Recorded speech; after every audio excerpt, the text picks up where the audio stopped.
덴마크의 철학자인 키에르케고르, 혹시 들어보셨죠? 덴마크의 키에르케고르가 성육신의 진리를 설명한 이야기가 있습니다. 성육신에 대해서 그가 이렇게 설명한 이야기가 있는데요, 그 이야기를 한번 들어봐 주시길 바랍니다. 한 나라에 왕이 있었습니다. 그런데 그 왕이 아주 평범하고 가난한 농촌에 살고 있는 시골 처녀 한 명을 보았습니다. 그 시골 처녀를 보고 나서 한순간에 사랑에 빠져버린 것입니다. 자, 그 여자는요, 학교를 다녀본 적도 없고 가난하고 시골에 살고 있었습니다. 그녀가 입고 있던 옷은 아주 허름한 누더기와 같은 그런 옷이었습니다. 집도 별로 좋지 않았어요. 오두막 같은 그런 다 쓰러져가는 허름한 집에 살고 있었던 소녀였습니다. 그런데 왜 그렇게 됐는지, 어떻게 그렇게 됐는지 설명할 수 없지만 이 왕이 그 소녀를 보고 나서 첫눈에 사랑에 빠져버린 것입니다. 첫눈에 반해버렸습니다. 왕은 그 소녀를 본 이후에 자꾸만 그 소녀가 생각이 나는 거예요. 그 생각을 떨쳐낼 수가 없었습니다. 그래서 마침내 그 왕은 신하들을 불러 모으고 자기의 그 고민을 이야기를 했습니다. 내가 시골에 사는 그 소녀를 사랑하게 되는데 어떻게 하면 좋겠냐는 것입니다. 어떻게 하면 좋겠습니까? 라고 물어봤을 때 신하들이 한 신하가 이렇게 이야기합니다. 왕이시여, 그렇다면 당장 명령을 내리셔서 그녀를 왕비로 삼으시면 되지 않겠습니까? 명령을 통해서 왕비로 삼으시면 되지 않겠습니까? 왕으로서 명령을 내린다는 것, 당장 내 왕비가 되시오, 이렇게 명령을 내리는 것은 어려운 일이 아니었습니다. 가장 쉬운 방법이었겠죠. 그런데 강요된 순종으로 얻은, 명령으로 얻은 그 사랑이 과연 진정한 사랑인가? 왕이 고민이 됐던 것입니다. 그렇게 할 수 없다, 그것은 진정한 사랑이 아니다라고 생각을 했습니다. 그때 다른 신하가 와서 이렇게 얘기를 합니다. 그러시면 왕이시여, 지금 당장 결정하지 마시고 시간을 두고 결정하면 어떻겠습니까? 먼저 그 소녀를 서울로 데리고 오는 겁니다. 서울로 올라오라고 해서 집도 주시고 또 교육을 받을 수 있도록 학교도 보내주시고 또 공주들이 입는 좋은 옷도 선물해 주시고 또 좋은 보석 같은 걸 선물해 주시고 일정 시간이 지난 다음에 공주의 교육을 다 받은 다음에 그 다음에 왕비로 삼으시면 어떻겠습니까? 라고 제안합니다. 그때 왕이 고민을 합니다. 만약 그렇게 할 때 그녀가 나를 사랑하는 것이 그녀가 지금 누리고 있는 좋은 집, 그녀가 받은 좋은 보석, 이런 것들로 인해서, 선물로 인해서 나를 사랑하는 것이면 어떡하냐? 그것이 진정한 사랑이냐? 어떻게 확신할 수가 있느냐? 그렇게 고민을 또 하기 시작합니다. 왕은 계속해서 고민해요. 어떻게 내가 그 여자를, 그 시골 처녀를 내 아내로 맞이할 수 있을까? 어떻게 진정한 사랑을 얻을 수 있을까? 그렇게 고민을 하다가 한 가지 중대한 결심을 내립니다.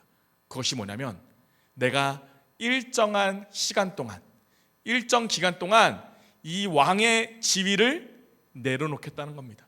왕의 지위를 내려놓고 당장 시골에 가서 그녀와 함께 그곳에서 살겠다라는 것입니다. 평범한 서민으로서 그녀가 살고 있는 그 지역에 가서 그 소녀가 먹고 있는 동일한 것을 먹고 입고 있는 동일한 옷을 입고 그녀가 살고 있는 동일한 집에서 살면서 그녀의 사랑을 얻어내겠다라고 그렇게 결단합니다. 자, 키에르케고르는요, 이 비유를 통해서 인간의 육신의 몸을 입고 이 땅에 오신 하나님, 종의 모습으로 이 땅에 오신 하나님이 인간이 되신 사건, 인카네이션, 성육신의 진리를 설명하고자 했던 것입니다. 죄로 말미암아 하나님의 심판을 피할 수 없었던 우리 인간들을 구원하시기 위해서 하나님이 육신의 몸을 입고 이 땅에 오신 사건, 그 사건을 우리는 성육신, 영어로는 incarnation, 성육신이라고 부릅니다. 오늘 우리가 함께 읽은 본문 말씀 마태복음 1장에서 천사가 요셉에게 나타나서 그와 정혼한 마리아를 통해 하나님이 이 땅에 내려오신다고, 하나님이 이 땅에 오신다고, 인간의 육신을 입고 오신 하나님, 그 하나님이 오신다라고 말하고, 그 하나님은 두 가지 이름을 갖게 될 것이라고 말씀해주고 있습니다. 자, 그렇다면 인간의 몸을 입고 육신의 몸으로 이 땅에 오신 그 하나님, 그 하나님이 가지게 될 이름 두 가지는 무엇입니까? 그것은 그의 사명과 관련되어 있는 이름입니다. 첫 번째, 그 이름은 무엇입니까? 예수라는 이름입니다. 첫째는 예수라는 이름. 21절 제가 읽어보겠습니다. 아들을 낳으리니 이름을 예수라 하라. 이는 그가 자기 백성을 그들의 죄에서 구원할 자이심이라 하니라. 자, 아들을 낳거든 이름을 뭐라고 하래요? 이름을 예수라 하라. 자, 이 예수라는 말은요 헬라어입니다. 헬라어, 그리스어죠. 그리스어인데 그리스어로 이 예수, 근데 정확히 발음하면요 예수스입니다. 그리스어로 예수스. 자, 이 예수스는요 원래는 히브리어를 헬라어로 번역을 한 거예요. 그러면 원래 히브리어가 있겠죠? 원래 히브리어로는 뭐라고 하냐면 이 예수스는요 원래 여호수아입니다. 여러분 이 이름 많이 들어보셨죠? 우리 구약에도 나오죠? 이 여호수아, 히브리어 이름 여호수아를 헬라어로 번역을 하는 게 예수스, 그것을 우리나라 말로 번역을 한 게 예수입니다. 자, 지금도 유대인들 보면 유대인들 중에서 예수 그리스도를 믿는 유대인들이 있어요. 예수 그리스도를 믿는 유대인들이 그 예수를 말할 때 뭐라고 얘기하냐면 예슈아라고 합니다. 예슈아. 그러니까 여호수아라고 이름이 좀 비슷하죠? 예슈아라고 불러요. 그러면 이 예수, 이 예수스, 여호수아, 그리고 예슈아, 자, 이 이름으로 지금 오신다고 하셨는데 이 이름의 뜻이 무엇일까요? 그것은요 하나님이 구원하신다, 하나님이 구원하시기 위해 이 땅에 오셨다라는 뜻을 가지고 있습니다. 여러분, 구원하시기 위해서 오셨다고 했죠? 여러분, 구원이 무엇일까요? 구원. 사람들이 어떤 위기에 처해 있습니다. 그 위기에서 건져냄을 받는 것을 우리가 구원이라고 표현할 수 있을 것 같아요. 구출을 받는 것입니다.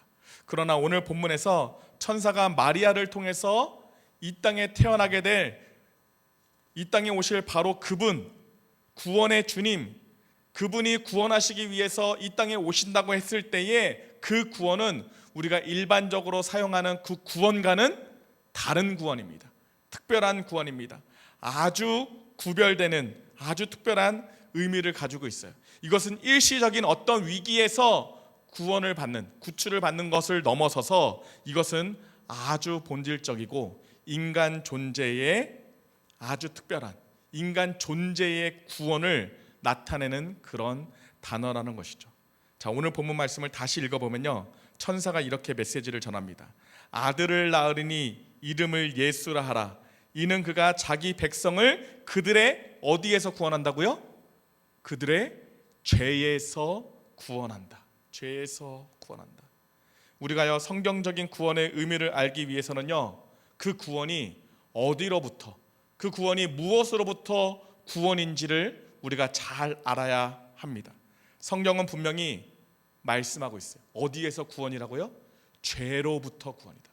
죄에서 구원을 할 자. 그러니까요 오늘 성경 말씀이 말씀하고 있는 이 구원은요 죄로부터 구원을 말하는 것을 알 수 있습니다. 예수님께서는요 저와 여러분들을 죄로부터 구원하기 위해서 이 땅에 오신 것입니다. 예수님은요, 우리에게 경제적인 풍요를 줄 수도 있는 분이십니다.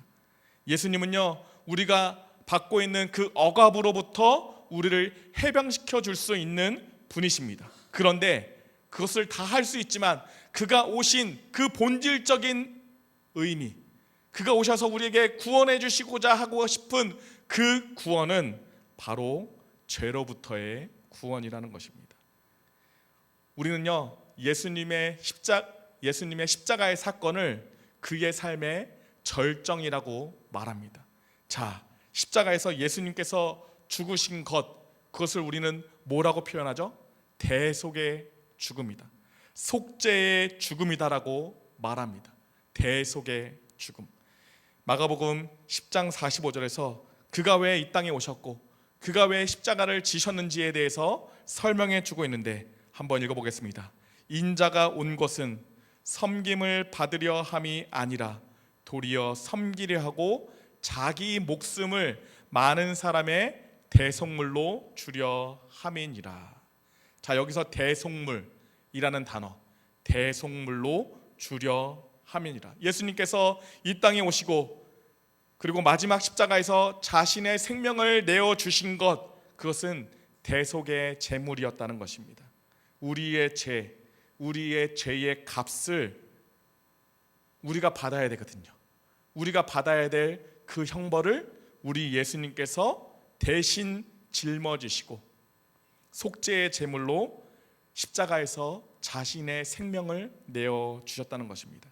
나를 위해서 죽으시고 또 나를 위해서 부활하신 예수 그리스도, 그분은 우리의 구원자 되십니다. 그분을 만나면요, 우리의 인생이요 새로운 인생으로 살게 됩니다. 그것이 바로 구원인 것입니다. 로이 레신이라는 신학자가 있었어요. 이 로이 레신이 인간에게 필요한 것이라는 유명한 글을 썼습니다. 자, 로이 레신이라는 신학자가 글을 썼는데 그 글의 제목이 인간에게 필요한 것입니다. 자, 여러분, 인간에게 필요한 것이 뭐라고 생각하십니까? 여러분들은 우리가 살아가면서 필요한 것이 뭐라고 생각하세요? 자, 여자들은요, 나이가 들면서 필요한 것이 있답니다. 우리 여성분들 많은데 여자들이 나이가 들어가면서 삶을 살아갈 때 필요한 것이 5가지가 있다고 합니다. 자, 그것이 뭐냐면 첫째는요, 돈입니다. 네, 돈 필요하죠? 그리고 친구, 대화를 나눌 수 있는 친구가 필요하고, 세 번째는요, 딸이 필요하답니다. 여기 딸이 없으신 분도 있겠는데 딸이 필요합니다.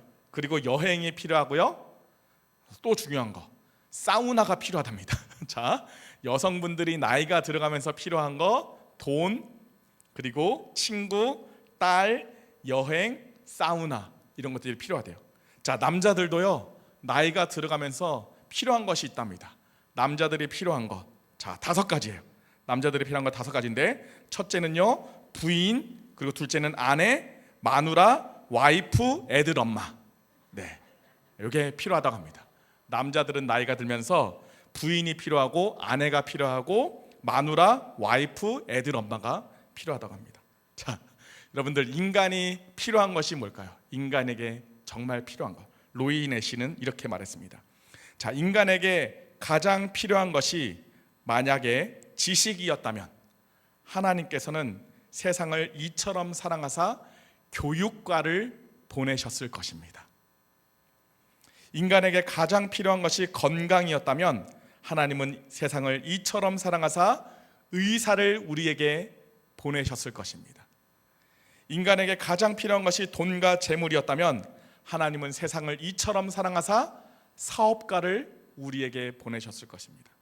인간에게 가장 필요한 것이 즐거움과 쾌락이었다면 하나님은 세상을 이처럼 사랑하사 연예인을 우리에게 보내주셨을 것입니다. 그러나 인간에게 가장 필요한 것, 그것은 죄사함입니다. 죄의 용서 없이 우리는 편안하게 눈을 감지 못합니다. 죄사함 없이 우리는 하나님 앞에 마지막에 설 수가 없습니다. 죄사함 없이 우리는 천국을 바라볼 수가 없습니다. 인간에게 가장 필요한 것, 그것은 죄사함이었습니다. 그래서 하나님은 우리에게 세상을 이처럼 사랑하사 우리를 구원하실 구세주 예수 그리스도 구원자 그 예수를 우리에게 보내주셨습니다. 그분의 이름이 바로 예수이십니다. 이 땅에 육신의 몸을 입고 오신 하나님, 그분의 두 번째 이름은 무엇일까요? 자, 두 번째 이름은요, 둘째 이름은 임마누엘입니다. 임마누엘. 천사가 요셉과 마리아를 통해서 오실 그 하나님의 이름, 또 하나님의 이름을 또 하나 알려주고 있는데 그것이 무엇입니까? 임마누엘. 23절 말씀, 보라 처녀가 잉태하여 아들을 낳을 것이요 그의 이름은 임마누엘이라 하리라 하였으니 이를 번역한즉 하나님이 우리와 함께 계시다 함이라. 자, 임마누엘에서 임은요 함께라는 뜻입니다. 임은 함께, 마누는 우리, 그리고 히브리어로 엘은 하나님이란 뜻입니다. 그러니까 임마누엘, 하나님이 우리와 함께 계시다.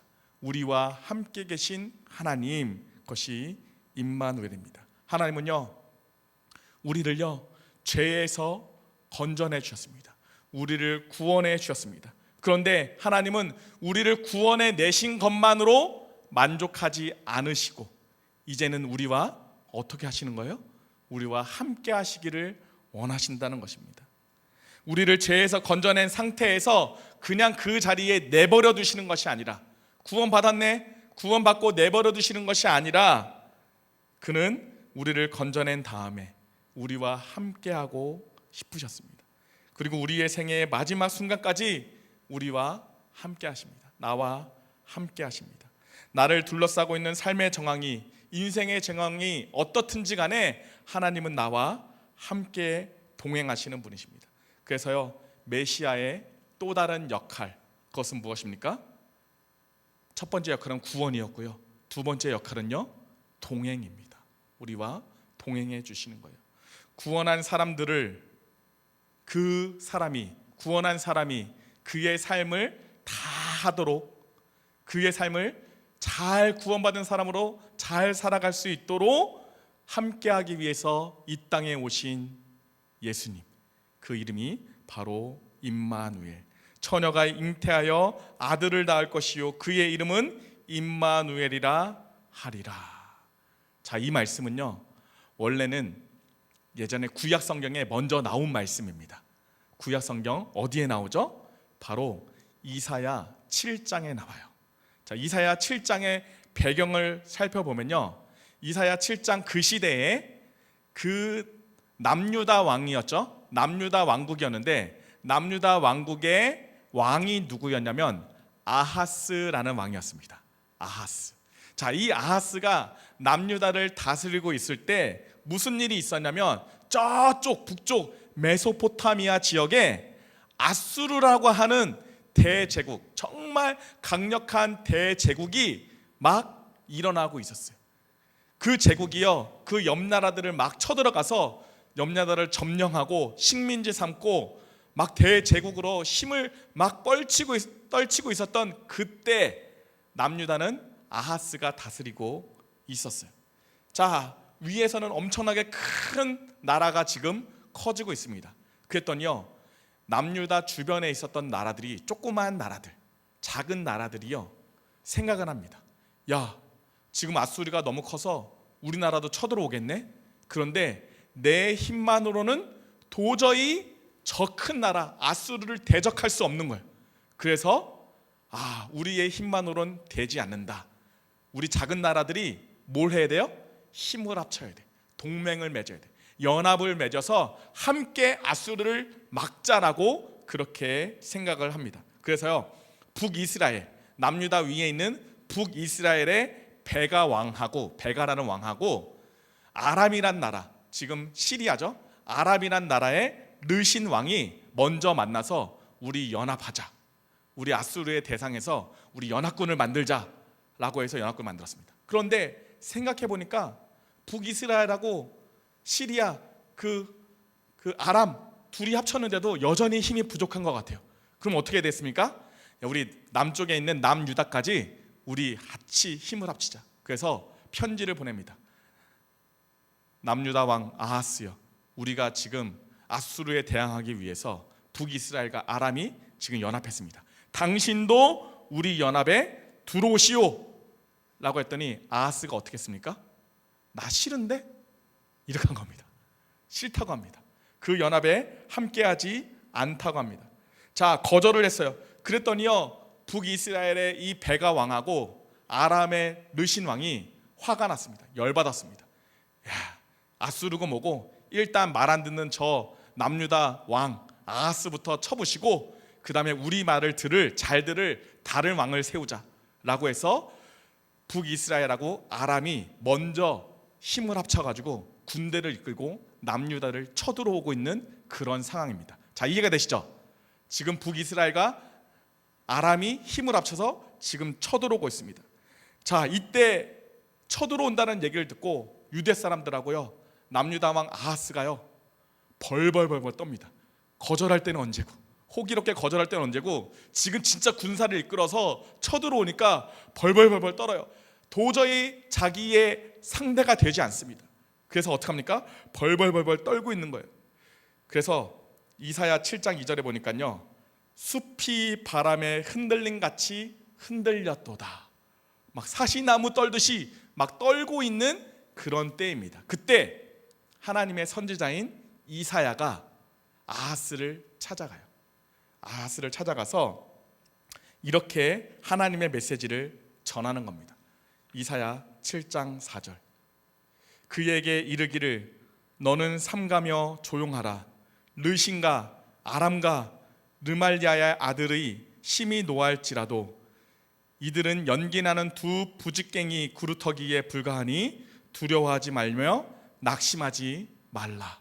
야, 너 두려워할 필요 없어. 지금 북이스라엘과 아람이 쳐들어왔다고 너가 지금 바람에 막 사시나무처럼 막 그렇게 떨고 있지. 그런데 너 두려워할 필요 없어. 그들은 연기나는 부직갱이 구루터기에 불과해. 아무것도 아니야. 그냥 타다 남은 그냥 잿더미에 불과해. 그러니까 너 두려워하지 말고 나만 믿어. 하나님만 믿어. 의지해. 라고 이렇게 격려의 말씀을 해줍니다. 위로의 말씀을 해줘요. 자, 이런 말씀을 들었다. 그래, 여러분들 어떻게 하겠습니까? 아, 정말 하나님 그렇습니까? 하나님의 말씀을 제가 믿어야 되겠습니다. 믿겠습니다. 해야 되는데 이 아하스가요 불순종합니다. 저 믿지 못하겠는데요. 계속 떨립니다. 믿지 못하겠는데요. 그렇게 불안에 계속 떨고 있습니다. 그러니까요, 이사야 선지자를 통해서 하나님이 메시지를 한번 더 주십니다. 7장 12절. 아하스가 이르되 나는 구하지 아니하겠나이다. 나는 여호와를 시험하지 아니하겠나이다 한지라. 네, 불신앙이죠. 이때 하나님이 징조를 보여주신다고 했거든요. 그런데 그 징조를 구하지 않겠다라고 얘기를 해요. 그러면서 이렇게 얘기합니다. 너를 구해준다는 내 말을 믿지 않겠다는 것이냐? 그럼 내가 친히 징조를 보여주마. 보라, 처녀가 잉태하여 아들을 낳으니 그 이름을 임마누엘이라 하리라. 하나님은요 800년 후에 이루어질 예수 그리스도의 탄생, 동정녀 마리아를 통해서, 처녀인 마리아를 통해서 이 땅에 오실 하나님에 대해서 미리 아하스에게 알려주신 것입니다. 자, 지금 북이스라엘하고 아람이 힘을 합쳐서 지금 쳐들어옵니다. 지금 쳐들어오고 있는 이 상황하고 처녀가 잉태하여서 처녀가 아이를 낳는 이거하고 무슨 관계가 있길래 지금 하나님이 이 말씀을 아하스에게 주고 있냐는 것이죠. 왜 하나님께서는요 지금 아하스에게 왜 이 말씀을 하고 있는 것일까요? 그것은요 한번 생각해 보십시오. 여러분, 아람과 이스라엘 연합군이 내려와서 그들과 싸워서 이기는 것하고 처녀가 잉태하는 것하고 여러분 어떤 게 더 어렵습니까? 어떤 게 더 어려워요?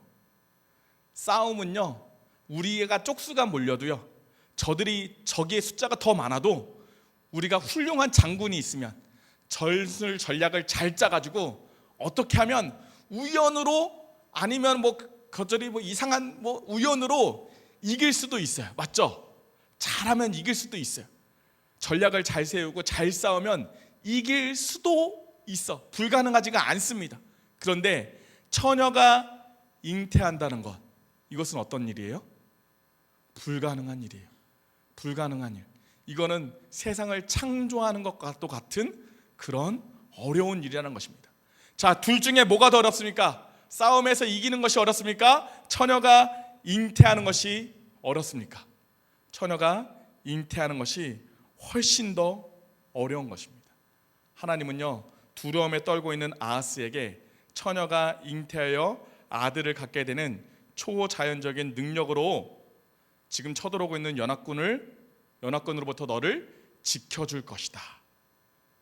그러니 안심하라. 이것이 굿뉴스, 복음을 선포해 주신 것입니다. 그리고 임마누엘, 그가 오시면 너희들은 그분과 함께 인생을 살게 될 것이다. 그의 이름은 임마누엘이 될 것이다 라고 예언하고 있습니다. 그분이 오실 때, 그리고 그분을 경험할 때 우리는요, 하나님과 함께하는 그런 놀라운 인생을 살게 될 것이라고 말씀하는 것입니다.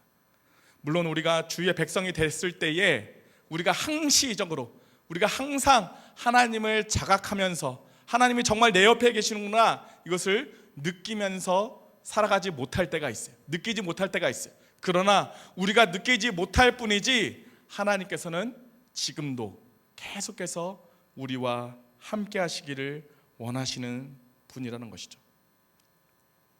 야곱이요, 어느 날 이렇게 고백합니다. 주께서 여기에 함께 계셨는데 내가 깨닫지 못하였구나. 자기 삶에 바빠서요, 하나님을 인식하지 못하고 계속 살았어요. 그런데 인생을 돌아보니까요, 하나님이 여기 계셨는데, 나와 함께 하셨는데 내가 그동안 깨닫지 못하였구나. 엠마오로 내려가는 두 제자가 있었습니다. 예수님이 그 옆에 있었거든요. 근데 그 옆에 있음에도 불구하고 뭐랬습니까? 그들이요, 예수님을 알지 못했어요. 이렇게 고백합니다. 주님이 우리와 걸어왔던 그 길에 늘 함께 하셨던 것을 저희가 몰랐습니다. 아니, 지금 이 자리에 함께 하신 것을 우리가 미처 알지 못하였습니다. 우리와 지금도 함께 계시거든요. 그런데 우리가 자각하지 못하고 있을 뿐이지 함께 하십니다. 누군가를 사랑해 보셨습니까? 누군가를 사랑하면 그 사람과 함께 하고 싶습니다. 하나님이요, 우리를 너무나 사랑하셔서 그래서 우리와 함께 하시기를 원하신다라는 것입니다. 우리와 함께 하시기 위해서, 사랑하는 우리와 함께 하시기 위해서 이 땅에 육신의 몸을 입고 오신 그분이 바로 임마누엘, 예수 그리스도십니다. 마태복음 1장에서 메시아의 탄생을 알리던 이 천사의 메시지, 그분이 오시면 임마누엘이라 하리라, 그렇게 시작했던 이 마태복음이요, 끝날 때는 어떻게 끝납니까? 이 마태복음의 마지막 장 28장, 이 마태복음이 어떻게 끝나요? 예수님께서 부활하셨습니다. 그 부활하신 예수님이 제자들을 불러놓고 제자들에게 마지막 말씀을 하세요. 너희들은 이제 온 천하 만국 가운데 나아가서 그들 가운데서 복음을 전하고 그들을 나의 제자로 삼아야 하겠다. 자, 온 천하에 다니며 만민에게 복음을 전파하라, 이런 명령을 내리셨어요. 그랬더니 제자들이요, 어떻게 합니까? 그 명령을 받고요, 두려웠습니다. 떨렸어요. 아니, 내가 뭐라고, 내가 어떻게 그 일을 합니까? 두렵고 떨리는 그 마음 가운데 예수님께서 이렇게 말씀하세요. 내가 너희에게 분부한 모든 것을 가르쳐 지키게 하라. 볼지어다 내가 세상 끝날까지 너희와 항상 함께 있으리라 하시니라. 내가 함께하면 너희들 그 일을 어떻게 한다고요? 할 수 있다는 거예요. 함께하기 때문에 너희들이 할 수 있다. 내가 함께하면 너희들이 부족한 것이 있겠느냐? 내가 함께하면 너희들 함께할 수 있다. 사랑하는 여러분, 예수로 오신 하나님, 구원자로 오신 하나님, 그리고 임마누엘로 오신 그 하나님을 만나고 경험하는 우리 모두가 되시기를 간절히 바랍니다. 인간의 육신을 입고 이 땅에 오신 예수님, 우리를 구원하시기 위해서, 또 우리와 함께 하시기 위해서 이 땅에 오셨습니다. 그 하나님을 믿고 살아갈 수 있는 저와 여러분들 되시기를 간절히 축복합니다.